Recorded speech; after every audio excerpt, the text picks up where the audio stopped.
vasto, um assunto longo. Eu até, depois da minha palestra, disse que ia disponibilizar todo o material ali no meu Twitter e eu vou colocar mesmo. A minha palestra, ela chama Biologia não é de direita nem de esquerda. Então, acho que antes da gente, sempre que a gente entra nesse tema, eu gosto muito de falar que é um tema que é fora do campo da tolerância, do preconceito. Acho que a identidade social de cada pessoa, ela tem que ser muito respeitada. O próprio conservadorismo prega que a menor das minorias é o indivíduo. As escolhas do indivíduo, elas têm que ser muito respeitadas. E como cada indivíduo quer viver a sua vida, a identidade social, ela tem que ser extremamente respeitada. Mas o esporte, o pilar mais forte do esporte é a identidade biológica, tanto é que o esporte é separado entre homens e mulheres por causa de N fatores físicos, né, hormonais e genéticos. E é exatamente nesse campo que o assunto ele fica tão vasto e ele toma uma proporção de uma bola de neve tão grande, porque as pessoas começam a falar coisas muito baseadas em matérias, em narrativas. Então, o que a gente tem que falar é isso sobre a tolerância e o preconceito, que não é nesse campo que a gente entra, sobre a identidade social, e que isso que as mulheres estão pedindo hoje em relação à proibição de trans no esporte feminino, não é que a gente vá parar de debater. A gente vai colocar a bola no chão, vamos colocar a bola no chão, deixar o esporte como ele é biologicamente e, paralelamente, a gente continua discussões e estudos, porque até hoje, Edgar, não há um estudo em relação sobre o que é revertido num corpo de uma trans ou não. Para que as pessoas em casa, aí no carro, no trabalho, para que elas entendam, a diretriz do COI, do Comitê Olímpico, é uma só. Atletas, homens biológicos que querem fazer a transição para atleta trans. A diretriz, recomendação, não é regra e não é lei. Basta 12 meses de testosterona abaixo de 10 nanomols por litro. Só. Cirurgia não é mais obrigatório. Só 1 ano de testosterona abaixo de 10 nanomol.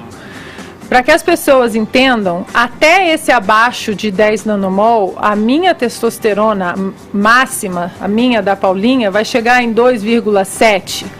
Até essa diretriz que autoriza trans a jogar no esporte feminino, até essa diretriz, elas têm 5 vezes mais testosterona do que a gente. Então, estão querendo baixar para 5. 5 ainda continua 2 vezes mais que a gente. Então, o que nenhum estudo comprova é que esses 12 meses de testosterona baixa reverte anos de testosterona no corpo de um homem. Muita gente se ofende quando a gente fala no corpo de um homem, mas para o esporte, aquela pessoa teve o período que foi do sexo masculino. Hoje a identidade social é mulher e estou muito feliz de falar Joana, Tiffany, Roberta, o que quiser, perfeito. Mas 30 anos de testosterona num corpo masculino, o seu coração é maior que o meu, os seus pulmões são maiores que os meus, a sua capacidade aeróbica, os seus glóbulos, você tem a sua composição genética, seus glóbulos vermelhos, você tem muito mais glóbulos vermelhos do que eu, então a sua oxigenação sanguínea é melhor, sua densidade óssea, seus músculos, enfim. Então a pergunta que as mulheres fazem é: 1 ano de testosterona de testosterona baixa, reverte todos esses ganhos e benefícios da testosterona? Essa informação não tem na tua... Ninguém tem. Não tem consenso, né? Na verdade, tem várias linhas aí. O Fefito, quando a gente discutiu isso aqui, faz o quê? Cerca de um mês? Faz quantas vezes? 15 vezes, talvez. Não, mas tem uma questão que eu queria te passar a bola, que foram questões que a Paula tocou aqui pra gente. A questão de você apartar a identidade social, a questão da identidade social que ela foi muito clara no respeito a isso, a escolha do indivíduo, né? Claro. E a questão biológica. Eu me lembro que quando a gente trouxe aqui, você veio com alguns números que eram números acerca dessa redução da testosterona no atleta trans. Uhum. Como é que você, diante dessas duas questões que são cruciais, quando vistas de forma apartada, a questão biológica e a questão da identidade social? Eu discordo da Ana Paula quando ela diz que a biologia não é de direita nem de esquerda, porque eu acho que a gente está vivendo um tempo que a biologia é usada à direita e à esquerda. Vide questões de saúde, como política antidrogas ou aborto. Essas questões são usadas moralmente à direita ou à esquerda. Eu trouxe, de fato, alguns dados aqui há um tempo atrás. E não é desses dados que eu vou me concentrar, mas eu vou até repassá-los aqui. Por exemplo, a pesquisadora Joanna Harper, do Providence Portland Medical Center, nos Estados Unidos, já provou, quer dizer, pelo menos segundo o estudo dela, que a diminuição da testosterona ela é suficiente para igualar algumas competidoras transexuais a competidoras cisgêneros, por um simples motivo: a perda de densidade óssea, a perda de densidade muscular. A gente tem, por exemplo, aqui, se comparar a altura entre a Tiffany, que é a nossa jogadora transexual no Brasil, com a Thaís, a Tiffany tem 1,94, a Thaís tem 1,96. As duas, ainda assim, tem uma grande diferença. A Tiffany salta mais do que... Ou melhor, a Tiffany salta menos do que a Thaísa. Fora daqui, a Paola Egonu alcança 3,36 metros. A chinesa Tingzu, que é transexual, 3,27. O mesmo se diz da seleção masculina. A Tiffany salta menos do que o Wallace, por exemplo, que é oposto da seleção masculina. Agora sim, eu não vou me concentrar nesses dados, até porque eu queria trazer uma outra questão, que é uma questão que eu acho que pode ajudar a gente a pensar nesse assunto. É uma questão que chama testagem sexual. Eu não sei se já ouviram falar numa corredora chamada Caster Semenya. Quem ela é? Ela é uma sul-africana, ela basicamente arrasa em todas as corridas de tiro curto, de 400 metros e tal, das quais ela participa. Ela é uma mulher cisgênero. Ela nasceu mulher cisgênero. Ela não é transgênero, ela não é transexual, ela está em conformidade com o sexo que o médico lhe designou. O que é que aconteceu com a Caster Semenya? A Caster Semenya começou a ser julgada por muita gente dizendo que ela não se qualificava como mulher. Mal comparando, porque os casos são individuais, quase como aconteceu com a Edi Nancy nos anos 90. Judoca, né? Pois é. A Caster Semenya, sendo mulher, ela tem níveis de testosterona mais altos. Normalmente mais altos que algumas outras atletas. Vocês lembram aqui do caso da Maria Joaquina, que era uma patinadora que estava sendo impedida 12 anos, estava sendo impedida de competir por causa disso, e ela era transexual? O nível de testosterona dela é 0,5 nanomoles. A irmã dela, que é cisgênero, tem 0,7 nanomoles. Então a gente vê que a questão hormonal em si já não é necessariamente algo que é um deal breaker. A gente tem mulheres que têm níveis de testosterona muito acima das outras. A Caster Semenya chegou a ser impedida de correr algumas vezes, assim como aconteceu com a Dutty Chand, que é uma indiana, e assim como ocorreu com a Francine Niyosana e a Margaret Wambui. Junto com a Caster Semenya, a Francine e a Margaret eram o top 3 das Olimpíadas do Rio de Janeiro. E essas 3 mulheres cisgêneras não poderiam correr por questões hormonais. Continuando, a Katrina Karkazin, do Global Health Justice Partnership, ela diz que os hormônios não são a única coisa a interferir na diferenciação entre corpos atléticos. Há questões como o equipamento no qual você treina a vida toda, óbvio, porque tem gente que tem mais grana para investir nisso ou não, a nutrição, o tamanho do coração, todas essas coisas influenciam. Mas olha que questão interessante. O Michael Phelps, que é um nadador homem, cisgênero, tem mãos e pés muito maiores do que as de outros homens normalmente, e nem por isso vira um critério. E veja só, hormônios estão com a gente, ninguém está mexendo neles, no caso das mulheres cisgêneros. Ninguém está mexendo no tamanho da mão do Michael Phelps. E ainda assim, ele não é questionado por isso. Em 1966, houve um caso que entrou para a história das Olimpíadas, assim. As mulheres começaram a competir em 1900 e pouquinhos, normalmente, mas em 1966, a Eva Kloboskovska, ela teve que desfilar pelada na frente de vários homens para provar que ela era mulher. Uma humilhação. Provou. Em 67, não satisfeitos, começaram a persegui-la. Então colocaram uma testagem cromossomial, que mesmo ela sendo mulher cisgênero, não passou. Por quê? Porque existem pessoas que não são nem XX, nem XY. Existem pessoas intersexuais e pessoas que têm algumas outras síndromes, que às vezes são XX, Mas, Fefito, essas pessoas, desculpa, elas são a exceção. Pois é, mas as pessoas que são exceção... não podem entrar no estudo global. Mas as pessoas que são exceção, e nesse caso ela não entrou, eu estou falando de 66, mas as pessoas que são exceção, elas também são cidadãos e também precisam ser respeitadas. O fato é que desde 67 até 2011, a testagem cromossomial era a única maneira de distinguir quem era homem de quem era mulher, até que começou em 2011 a de hormônio. Só para encerrar, Ed, enquanto a gente está falando da Caster Semenya, a Caster ainda está lutando na justiça, já voltou a competir algumas vezes. Eram 10 nanomoles o nível de hormônio que mulheres tinham que ter para competir. Curiosamente, depois do caso da Caster Semenya, na categoria dela se diminuiu de 10 para 5 nanomoles.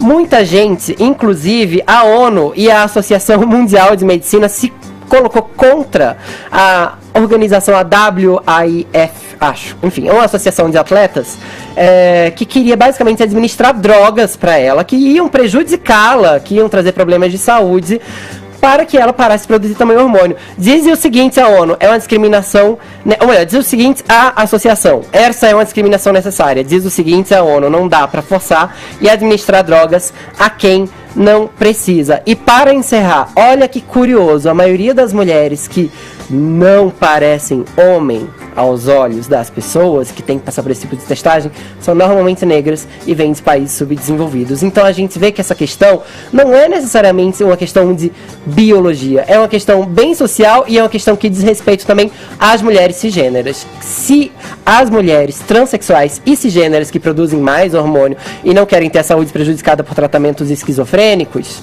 não podem competir, qual é o lugar delas na sociedade? Qual seria, na tua opinião, também a forma de resolver essa questão? Porque são pessoas que fazem parte da sociedade.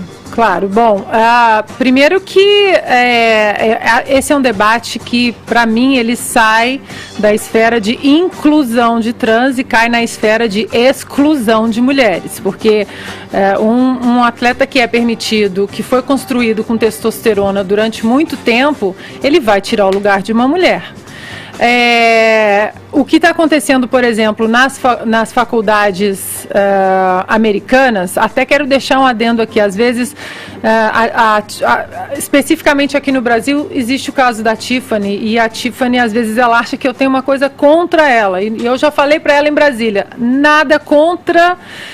Vocês já entraram em embates ali no Twitter, não é? Você acertando a opinião, a tua opinião exposta. Sim, e o que ela mas pensa. A minha opinião é embasada. Eu não tenho um problema com a Tiffany, porque a Tiffany, ela está no campo da entidade esportiva que autorizou que ela jogasse. Sim. Ponto. A minha interlocução, ela é exatamente com... essas entidades esportivas, inclusive Martina Navratilova, campeoníssima Sim. tenista, homossexual, casada com uma mulher há muitos anos, teve uma técnica trans. Ela é contra transexuais no esporte feminino. Ela é ativista LGBT, faz parte de grupos LGBT e ela é contra também, como atleta mulher, né? Ela é contra. Então, pegando o gancho do Fefito sobre a doutora Harper, foi exatamente baseada no artigo da doutora Harper que o Comitê Olímpico fez essa recomendação. O problema do artigo da doutora Harper, que é uma médica trans também, ela fez um artigo sem embasamento científico, ela fez um estudo comportamental de 4 atletas trans, mas de 4 corredoras apenas. Ela não considerou nenhum outro esporte. principalmente esportes de força física, de luta, onde como que você vai desconstruir toda uma carga genética masculina de força física, ela não considerou isso. Nesse artigo que ela escreveu, ela diz que no artigo era difícil para ela analisar essa transição quando quando os trans chegavam nas categorias de esporte de força física e esportes de altura, basquete, vôlei, porque a testosterona, ela realmente influencia muito na altura. Então, quando as pessoas comparam a Tiffany com alguma outra atleta feminina, mulher biológica, em termos de altura... Que foi o que o Fefito trouxe pra gente. Essa comparação, ela não tem um embasamento argumentativo robusto, porque nós não sabemos até o quanto da altura da Tiffany foi... usufruída da testosterona. Antes de voltar, falando do salto, né? Quanto ela salta? Da altura. É que nesse caso, quando eu comparei, eu falei que ela salta menos do que algumas mulheres cis, por exemplo. Sim, mas aí a altura dela pode compensar, né? Você pode usar isso porque a Tiffany hoje joga numa rede de 2,24, enquanto os homens jogam na rede de 2,43. O caso da Semenya é um caso muito interessante, inclusive ele corrobora para a causa das mulheres, porque ela é uma mulher... Eu tive que fazer teste de gênero, para você ter uma ideia. Eu tive que comprovar que eu era mulher, e algumas mulheres que não passavam nesse teste, elas eram banidas, elas eram suspensas. Então a Semenya, ela é uma exceção nessa seara toda. E a gente não pode simplesmente mudar uma regra que atende e que vai mudar a vida de 100% das mulheres baseada em exceções, né? Então, acho que acho que o número da comunidade trans do mundo é um número 0,04, alguma coisa assim. E dentro dessa comunidade trans, o número de atletas trans é um número muito pequeno, 0,0002. Então, mas tem uma explicação para isso, né? Não, sim. Eu estou só dizendo que nesses números 0,0002, que é o número de atletas trans no mundo, por causa desse número, nós vamos mudar 100% das políticas para as mulheres, 100% do universo feminino. O que fazer, Ana, na tua opinião? Então, onde jogaria a Tiffany? Só para colocar mais 3 dados interessantes rapidamente. Primeiro é o controle antidoping, que todas as mulheres passam 365 dias por ano. Então, por exemplo, um fato interessante sobre a minha vida, eu sempre tenho que avisar onde eu tô. Agora não, que eu me aposentei, o joelho já não está ajudando para jogar mais. E vamos criar se a tua visita for frequente aqui, que eu faço votos que seja no Morning Show, né? Tem que mudar a bancada, porque ela tá batendo o joelho, não cabe, aqui a perna é comprida. Então, eu tenho sempre que me colocar à disposição das agências de antidoping para que até fora de competições eles possam me testar. Cansei de receber o ADA na minha casa às 5h30 da manhã, com um potinho, vamos fazer o xixi no potinho. Sim. Exatamente para que eu provasse que durante o meu período fora de competições eu não estava construindo o meu corpo com testosterona. Então esse parâmetro ele já é absolutamente ignorado quando se trata de atletas trans. Um outro ponto das políticas antidoping é que se eu ainda jogo hoje, cada amostra de doping ela é guardada durante 10 anos.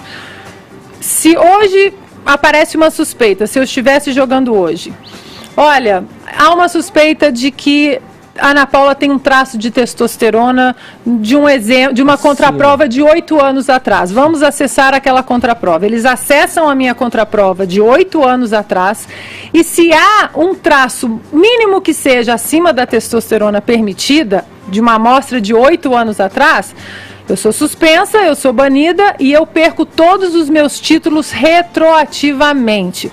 A minha pergunta é, o que uma amostra da Tiffany de 8 anos atrás mostraria? Mostraria um índice absurdo de testosterona. Então, a patrulha médica para as mulheres ela é muito severa. E para os trans, não. Aí você aponta que haveria essa vantagem também nessa aferição que você está se referindo. Exatamente. Sabe que eu tenho uma dúvida? A gente falou aqui até do caso, dessa patinadora de 12 anos. Eu queria saber a opinião da Ana Paula, porque a gente fala muito desse corpo construído com a testosterona, né, com todo esse tempo. Então, uma mulher que faz uma transição aos 25 anos, até os 25, recebeu essa dosagem de testosterona maior. Agora, no caso de uma atleta que tem um acompanhamento médico, tudo do jeito que tem que ser, né, como a gente vê muitos casos aqui de crianças trans que são atendidas pelo Hospital das Clínicas, e ela faça o bloqueio, por exemplo, da testosterona na adolescência, até que se estabeleça realmente no prazo médico aí para se descobrir, e essa menina de fato cresça e venha a ser uma atleta olímpica mulher, né? O que você pensa sobre isso, Ana Paula? No caso aí, a gente não poderia falar sobre essa questão da testosterona, ou a gente poderia, não sei. Porque é uma coisa nova, digamos. A gente não, é completamente novo. Sempre que a gente falou aqui, eu sempre falei, o que me pega mais é que eu considero que uma mulher trans é uma mulher. E aí eu sempre fico com essa questão. Se a mulher trans... Sim, não, eu sei, mas se a mulher trans é uma atleta... o que a gente faz com ela, porque se ela é uma secretária, tudo bem. Se ela é uma professora, tudo bem também, você entendeu? Mas e se ela é uma atleta? Entendo. Sim, não sei, eu acho pertinente. Agora, a questão tá hoje, dessa situação que a gente tem do diagnóstico da criança. Vou entrar então na seara da criança e da infância. Há dados, extensos dados da Federação Americana de Atletismo e da Federação Americana de Natação, dados comparativos com atletas que 6 anos de idade, feminino, masculino, 100 metros, 200 metros, aos 6 anos de idade, a diferença de tempo entre os meninos e as meninas já é grande. Esse gap, essa diferença, ela vai potencializando, mas ela já existe aos 6 anos de idade. Isso, dados da Federação Americana de Atletismo e de Natação, que eles acompanham, eles têm um monitoramento fantástico lá, por isso que são o que são, né, a potência esportiva que são. E esses dados comparativos, eles acompanham até os 20 anos e essa distância ela só vai aumentando. Então, essa influência da testosterona, ela já acontece muito cedo, aos 6 anos de idade. Agora, olha um outro dado interessante. A campeã olímpica dos 100 metros, campeã olímpica do Rio, 2016, dos 100 metros... existe o campeonato americano de high school, que é ensino médio, né? Que até 17 anos. Uhum. Na frente da campeã olímpica feminina de 2016, há mais de 700 meninos de 17 anos. Uhum. De 17 anos. O recorde feminino dos 100 metros olímpico, que até hoje não foi batido, vocês lembram da Florence Griffith Joyner? Sim. Né? Aqui, inclusive, muita gente fala que competiu dopada, né, a vida inteira. O recorde olímpico é dela. Até hoje ninguém conseguiu bater. De 1988, Olimpíada de Seul. Existem nos Estados Unidos mais de 300 meninos de 16 anos que batem o recorde dela. Então... a diferença ela é muito grande e sempre então. Você acha que até de uma criança acompanhada não valeria também? Não valeria. Teria que fazer alguma outra... É o que eu entendi também. A leitura que eu faço do teu argumento é esse aí, que não valeria mesmo se fosse um tratamento já, digamos, precoce. Não, né? Porque a distância, os benefícios da testosterona, eles já acontecem lá atrás. Aí vem a pergunta, então o que a gente faz com esses atletas trans? Né? Vai lá. Eu acho que a vida, ela tem limites. Você não pode... infelizmente, a gente vive numa sociedade hoje onde tudo tem que ser muito fulfilled. Tem que ser tudo completamente dado e adquirido, e todo mundo tem que ser feliz 100%. Eu tenho uma amiga, não é uma comparação tão aprofundada, mas é uma comparação pertinente. Eu tenho uma amiga que o sonho dela era ser piloto de caça da Força Aérea Americana. E ela é mais alta que eu, ela tem 1,87 e ela não cabe no cockpit. Ela não cabe no cockpit, e ela estudou a vida inteira para ser piloto. E ela falou: a vida me impôs essa limitação. Então hoje ela é uma super tenente lá dentro da Força Aérea Americana. mas não é piloto. Sim, Então, Fefito, eu preciso ser uma linha pra gente fechar e ir pro próximo assunto. Pois é. Estamos quase no fim do programa. Viu? Acabei nem falando muito sobre, mas eu só queria deixar aqui duas questões que são muito claras. Sabe por que tem pouca trans no esporte e por que o número de pessoas trans é tão pequeno na sociedade, assim? Talvez porque a expectativa de vida da pessoa trans seja de 35 anos e talvez porque boa parte delas não consiga trabalhar no colégio como secretária ou como atleta porque elas são obrigadas a acabar na prostituição. Boa parte delas acaba na prostituição não por escolha, porque se fosse por escolha tava tudo certo. A gente vê esse tipo de preconceito cotidianamente na sociedade trans. E que bom que a comunidade trans agora está conseguindo emplacar cantoras, secretárias, professoras e atletas. Porque mulheres trans também são mulheres. Quando se diz que a mulher trans é biologicamente um homem, você está negando basicamente o direito dela a ser mulher, que é isso que ela está aspirando. Quando você diz que, eu te chamo pelo que você quiser, Rebeca, ou qualquer nome que seja, você está basicamente tratando esse nome como uma fantasia. Mulheres trans não estão fantasiando, não. Elas estão aqui para viver, para ocupar seu lugar na sociedade, para serem respeitadas como tal. O lugar da mulher trans é onde ela quiser. no esporte, elas continuam tendo toda a carga genética masculina e a inclusão de uma minoria que eu digo em números, de atletas trans, significa a exclusão de milhares de meninas e de mulheres no esporte. Elas vão continuar tendo seu lugar, elas são a maioria.